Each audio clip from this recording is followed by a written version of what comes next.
If what they say is true, about how you are what you do, what does that mean in this day and age? When layoffs are common and the game has changed, how does one keep afloat in such choppy waters? The lack of work can take its toll on a person, and the loss of a job can be life-altering. We all know, either through the media or from our contemporaries, that the job market is rough, and our country has seen better days. After the loss of a job, one might find themselves facing a myriad of questions. Now what? What do I do now? How will I pay my bills? How will I support my family? Where can I find work? This state of limbo can be rife with peril or possibility. But it is crucial that one makes the most of the meantime.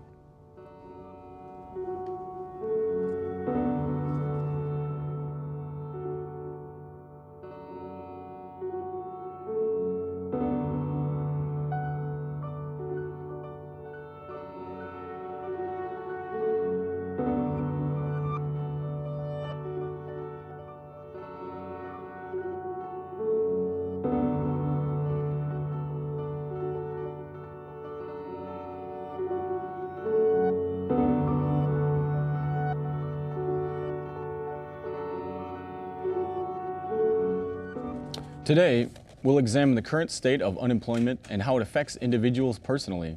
We'll discuss resources and strategies that may be useful for those looking for work. And we'll take a look at the issue from a historical perspective. First, we hear one man's story of how the current economic climate has changed his life and how he has adapted.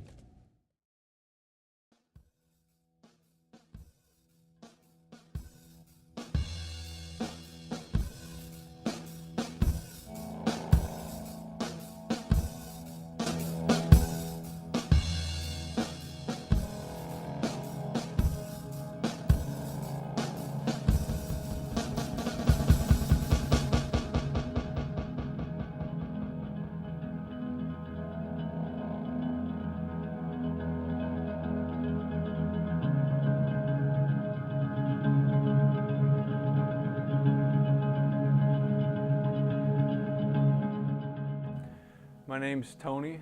I'm from Milwaukee, lived in Milwaukee my whole life. I graduated from University of Wisconsin-Milwaukee with a bachelor's degree in human resources management, and shortly thereafter had gotten my first position in the professional world as a technical recruiter for a recruitment firm in the Milwaukee area. Starting out, I just was pretty much learning the ropes of a new profession. And slowly but surely it gotten better and gained the respect within the company as someone that was hardworking and very willing to learn. So during the latter days of 2008, beginning of 2009, while I was working for the technical recruiting / consulting firm I was working for, we'd have weekly meetings that were just got darker and darker. Positions and projects to work on just seemed to dwindle, and the meetings obviously got shorter and shorter. And this, I'd seen friends losing their job, experiencing reduced hours, struggling to find that second job. And it became very apparent that this wasn't just something that we were, hearing about on the news, and it wasn't a distant phenomenon that we just read about. This is something that we all experienced firsthand. If we didn't experience it firsthand, someone we knew or several people we knew experienced it firsthand. And I would check in with candidates, potential candidates, every few weeks or so to see how they were doing. And it just seemed to be the same story. I'd ask them, is anything going on? Do they have anything potential, anything in the works? And they'd always, give me the same answer. No, we don't have anything going on. We're still looking. And day by day, I would just figure, well, I could feel that I was going to be one of these people on the other end of the line looking for something, and coming back with the same answer, and I've got nothing going on. So a few months of that, and I was laid off in June of 2009, and I had about a month of downtime after that. was looking to see what else was out there as far as recruiting opportunities and other opportunities in the HR field, and there was hardly anything to even apply to. Didn't even have any potential interviews lined up, very similar to the people that I'd been in touch with over the phone. I got into photography when I'd come across a Minolta SLR camera that I'd found at a rummage sale. Right, well, since I was between jobs in the summer of 2008, I was able to pursue photography further. I just was drawn to the city and the country alike. I enjoyed documenting the times that we are living right now, and I look back to some of the photographs of the city that that inspire me some. And, I believe it would be fun to look back at what our city looks like today and what it'll look like in the future. I think that's one of the best things that's come out of my experience dealing with the recession. Through these experiences, I've come to learn that it's beyond anything. Beyond status, beyond money, beyond where you live. The most important thing is to have friends and family to be there for you as you go through tough times like this, and to also be there for others as they may be going through similar things. I consider myself extremely blessed that I have friends, have family to be there for me. I know I'm not sure where I would be without them.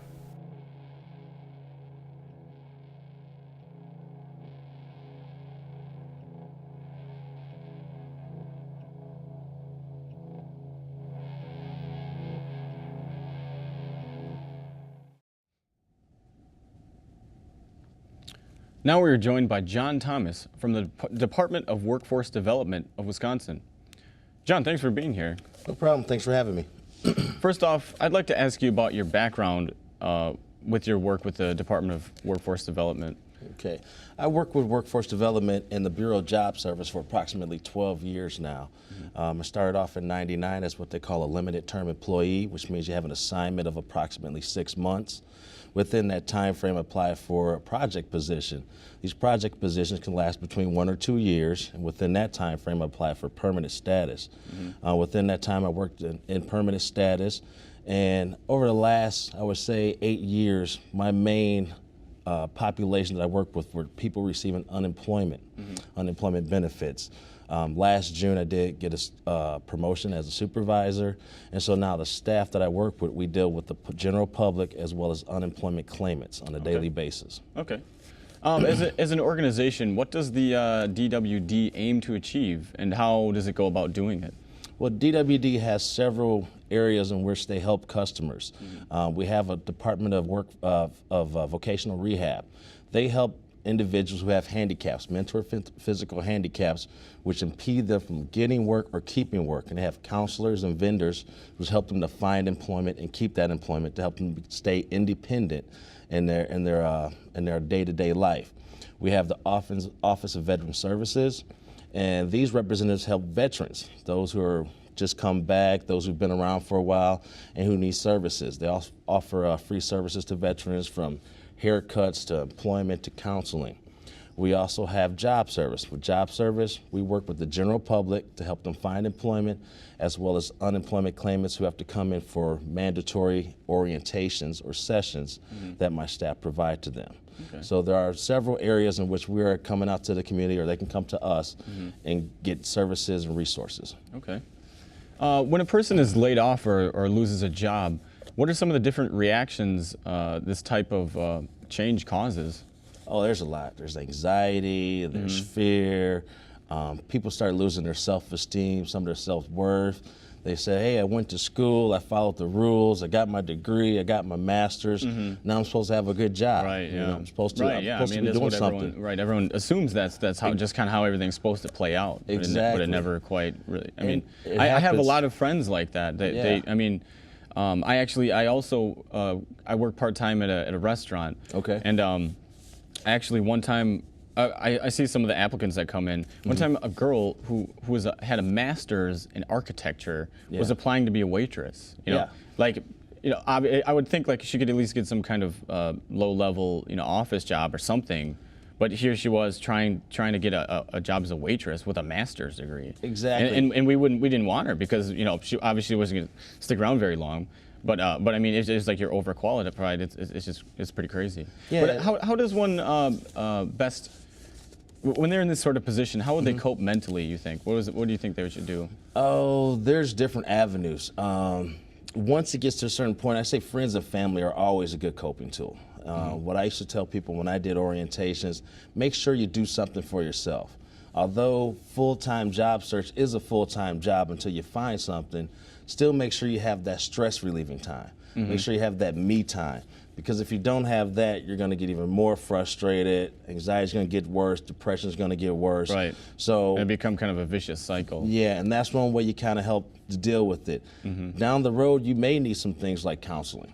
Okay. Now we have employment counselors who can counsel them, which is a free service, on what they need to do professionally. But they may need some other psychological counseling to help deal with it. I've had people who not only because of the financial situation they're in, have become depressed, but we also have some who've contemplated suicide because they didn't know what was next. So it can affect people on different levels as to how they react to it psychologically. And so what sort of resources do you know that are available to help this type of transition, and how would one go about accessing them? Well, we have our employment counselor who people can come see. Another resource, community resource, is Impact, and it's called 211. It's a community service number. You can dial 211 24 hours a day, 365 days a year, and someone will get on the phone and talk with you. Let them know what it is that you need, what type of assistance that you need, whether it be from counseling to financial to medical, and they can put you in the right direction of who you need to contact. Really? So they do have financial assistance. What sort of financial assistance is available for those without jobs, and how could you go about applying for that sort of thing? Well, there's various levels depending on skill set and what you want to do in life. Obviously, unemployment is one type of financial assistance. Another way is they have counseling for like mortgage assistance, how to deal with my bills. So those are other services that are offered. I have staff that do workshops called Money Matters, and it's how to change your budget once you're unemployed. How to separate those necessities from those luxuries. Understanding that, okay, this much is not coming in anymore. How can I make it for my family, myself, and still pay my bills? So there's a lot of free resources out there throughout the community. Also at the YWCA, we have a marriage counseling service which also offers financial services to couples who may have become unemployed. Interesting. So there's also services that assist with like pension and health insurance. Is that possible? Well, health insurance more so is through the Badger Care program, which is statewide. Badger Care and Badger Care Plus for those without dependents. As far as health care, some employers can extend the health care beyond the time that the person gets laid off. They may pay for 30 days, 60 days, 90 days, but then that person will have to find their own coverage. So if they want to keep the same coverage that they have from the employer, there's COBRA out there. But after a while, with that lack of income, COBRA becomes very expensive. Really? There's other plans out there through Humana, Blue Cross Blue Shield that they can also look up too. But there is not really any programs to say, hey, here's a healthcare plan for you and your family. Pension, that would have to come from your previous job. Okay, yeah. I kind of assumed that. What kind of programs are available to those unemployed to help train and maybe prepare them to get back into the job market? Okay, there's a couple of things out there. If there's a company that shut down or lost to foreign competition, there's what we call the TAA program, the Trade Adjustment Act. And these companies, those employees, qualify for special response grants, which helps them to get retrained in another area or get additional training in what they were doing so they can continue their careers once a job becomes available. So it makes them more job ready for that next level in their life. If they need to go back to school and finish up some schooling, those grants pay for that also. We have another training program called WIA, the Workforce Investment Act. This is a training program that's open to the general public, but at the same time, due to the amount of people being unemployed the last few years in the recession, that money goes very fast. Really, yeah. And unfortunately, with the new federal budget, that's going to affect some of the funding that comes down to states within the next few months for the new fiscal year. But there are some training programs out there. That's good. What do you think? I mean, in general, what do you think employers are looking for in applicants? I mean, what are some general tips, I guess? Well, the reality of it is that employers are Walmart shoppers. Yeah. They're looking for the best product at the cheapest price. Right. What I would tell candidates out there is, although you know you're qualified, don't get down if you don't get that first job, that second job, or even that 90th job that you apply for. There is still something that's going to be out there. Employers are looking for people who are professional, who are dependable, people who are willing to learn and go that extra mile. But at the same time, they know if you come with a price tag or not. Yeah. They understand, okay, this person has a skill set, but how long will they stay? So that overqualified person, which nobody's happy to be overqualified because they still don't get the job, Right. but they have to sell themselves to that employer, say, hey, I understand that I'm starting over, I have to start at the bottom, work my way up to the top, Right. and I'm willing to do that. I'm willing to come in at these lower wages in order to have the opportunity to work. And you're saying that employers would be looking for that. Yes, yes. It is a humbling experience being unemployed, but it's also something that a lot of people say, well, I've been unemployed before. I'll get back to work within the next few months. Let me take a month or two just to kind of refocus. Right. But over the past few years, that 3 or 4 months has extended to a year, a year and a half to 2 years. Now, on the positive side, our website, Job Center Wisconsin, which is a statewide website where employers list jobs, people can go do their resume online, do their application online. Since the beginning of the year, the least of job orders that we've put in for a week was 1,220. Just last week, we put in 1,500 job orders statewide. So jobs are out there. They're not the jobs that there was before. Right. They're not paying the same as they were before, but there are jobs out there that are available to our customers. What do you say to the person who thinks would be in the mindset of like, well, I used to be at this level. You know, I used to. Here's, you know, I expect to get back to here, and they want to try and maybe hold out for that somehow. Yeah. So you're saying that a person in that position should take what they can get. Take what they can get, but make sure they enjoy doing it. One thing I always warned against: don't take a job just to take a job, just to say that I'm working. Oh, really? Because at that point, if you hate going every day, Yeah. you're not going to do probably good, not gonna, and you're not going to stay long. So make sure it's something that you are willing to do and something that you may enjoy doing, and it's different than what you've done in the past. So that's the way I look at it. Make sure that you want to use your skill set and still apply it to be professional. If you still want to have money at that level where you're at before, right now one of your best bets is to start your own business. You think so? Yeah. I think there's a lot of people out there who have good ideals, but even if you don't have the best ideal or maybe the capital to get that ideal going, if you were great at what you did before, why don't you be a consultant? Oh, yeah? Why don't you go in and be a mentor? So there are different ways that you can go about starting your own business that doesn't cost a lot of money, but you can still bring in a profit if you market to the right people. And you're talking about like you could get loans and and to start your own business. Exactly. There's business loans out there, and that's the same with going to school. Now, does the Department of Workforce would they help steer you towards getting loans for if you wanted to start your own business? What we do is we have resources available. We can point you in the right direction, but there aren't any loans that we sponsor. Okay, as workforce development. All right. Well, I want to thank you a lot for joining us. This is really great information. Okay. And finally, we're going to end with an excerpt from a poem by Pulitzer Prize winner and former Milwaukeean Carl Sandburg. The poem, "The People, Yes," was published at the height of the Great Depression and praised the resolve of those living through it. One can't help but draw parallels between then and now.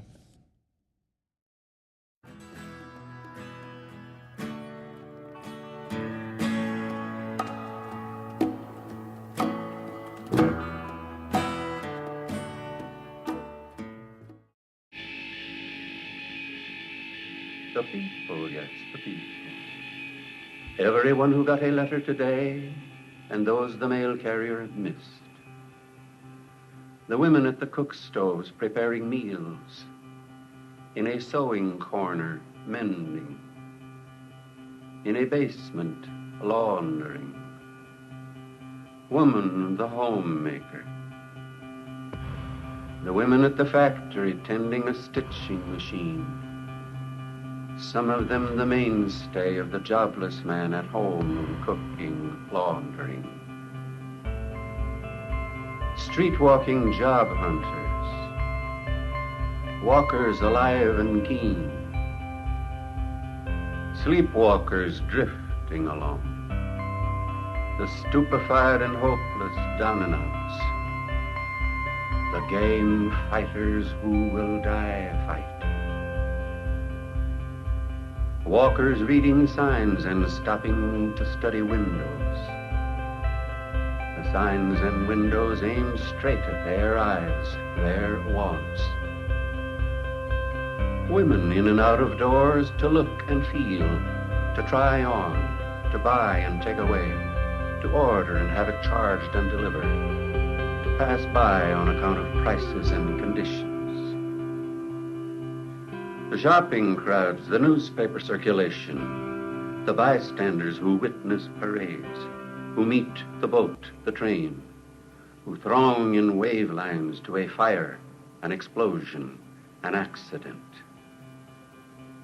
The people, yes, their shoe soles wearing holes in stone steps, their hands and gloves wearing soft niches in banisters of granite. 2 worn foot tracks at the general delivery window. Driving their cars, stop and go, red light, green light, the law of the traffic cop's fingers. On their way, loans and mortgages, margins to cover. Payments on the car, the bungalow, the radio, the electric icebox. Accumulated interest on loans for past payments. The writhing point of where the money will come from. Crime thrown in their eyes from every angle. Crimes against property and person. Crime in the prints and films. Crime as a lurking shadow ready to spring into reality. Crime as a method and a technique. Comedy as an offset to crime. The laugh makers. The odd numbers in the news and the movies. Original clowns and imitators. And in the best, you never know what's coming next, even when it's hokum. And sports. How a muff in the 7th lost yesterday's game. And now they are learning to hit Dazzy's fadeaway ball. And did you hear how Foosley plowed through that line for a touchdown this afternoon? And daily, the death toll of the speed wagons.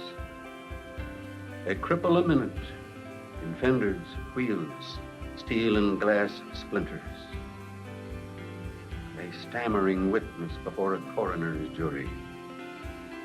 It happens so sudden, I don't know what happened. And in the air a decree. Life is a gamble, take a chance. You pick a number and see what you get. Anything can happen in this sweepstakes. Around the corner may be prosperity or the worst depression yet. Who knows? Nobody. You pick a number, you draw a card, you shoot the balls.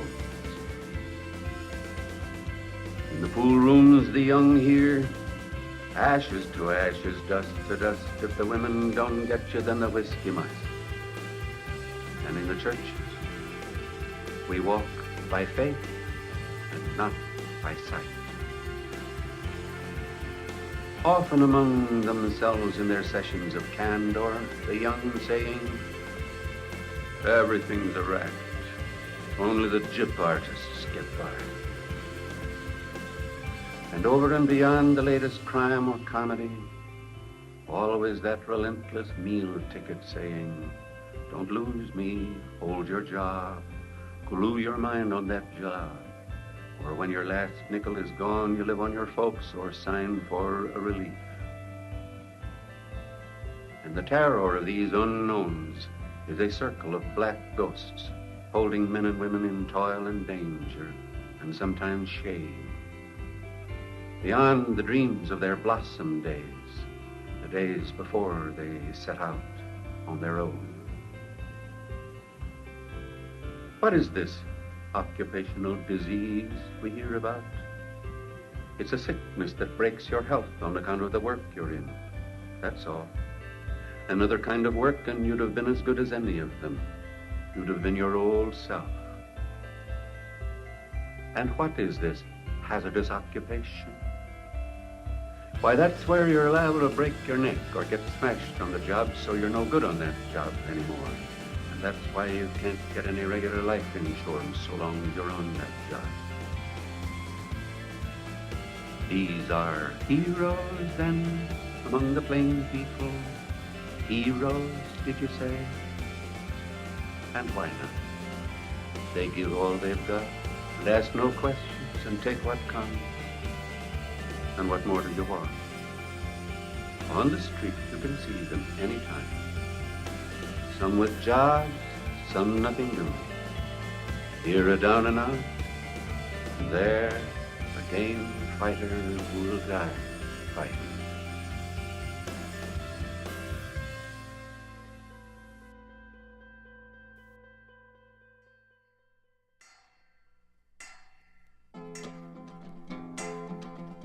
I want a job. I just want to work. I don't want to play with you.